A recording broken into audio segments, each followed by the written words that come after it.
my little beans and bunnies, Bunny Pop here, and today is going to be a little bit different. Today we're just going to be seeing the different lands this time, be explaining them, what the thought process behind them is. Today we're going back to the Shadow Forest and Titanic Ocean. So be prepared, we're about to get started. On with the Shadow Forest. The Shadow Forest is a strange place. Even during the day, it's quite dark, but there are some bioluminescent plants that you can see to help you light up the way. And at night, it's even darker, with those same plants still providing the same amount of light. The trees are black in color, but the leaves are very dark also in color. The ground is always covered in shadow, with the little gaps between the leaves and each tree providing a bit more light. But the shadows around makes it difficult to see around, so it's why travelers always would like to carry a torch with them, or anything that provides light. Even your own candle pops can help you with that too. The creatures that love to reside in this place are as you saw in the previous video.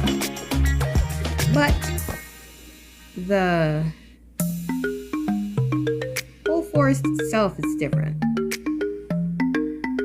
During the day, there is still the sun peering through, providing more light, but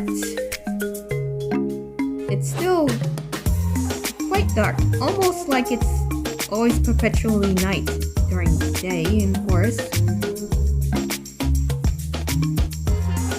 The temperature of the forest is always a mix between being cold and damp, with breezes that passes by occasionally. During the night, it's even colder, with stronger winds. But there is an obvious difference between day and night during the forest.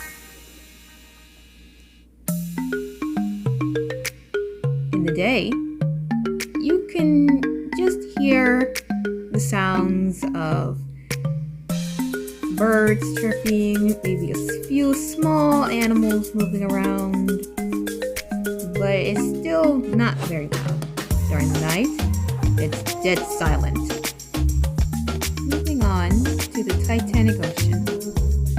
The ocean itself is always a pristine, shining blue, no matter where in the world you are, with it being slightly darker in color depending on where and what island you've landed.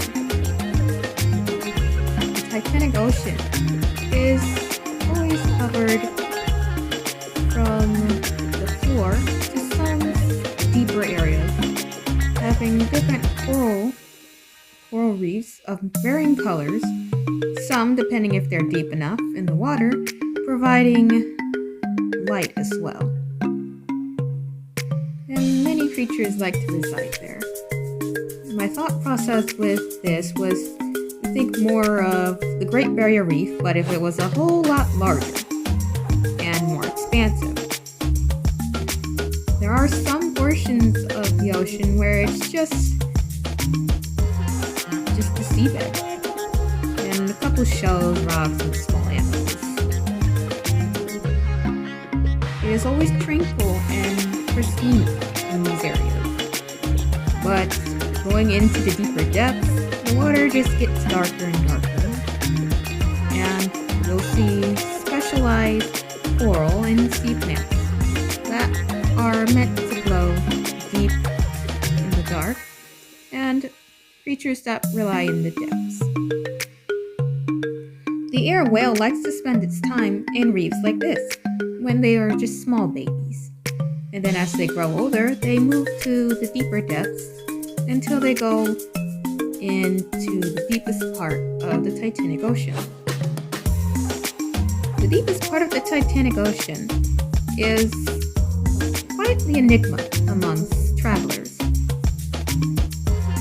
The apex of the sea likes to live there, and it is theorized that they lay one egg every 1,000 or so or billions of years. But if you avoid the deepest part, which has its own name, which is unknown yet, happy sailing! And there you have it. 2 locations out of the many we've seen so far. But I think I did a pretty good job. Took me hours and fun days to do this. The next locations we're going to go to are the Cherry Grove and the Desert Chain. I've already started doing the Cherry Grove, so that video may come out sooner than expected. We also saw the new badges. Thank you everybody for watching the video to the end. Like, comment, and subscribe, and share the video if you want anyone else to watch. Thank you all for the support, and thanks for watching. Bye bye, my little bunnies.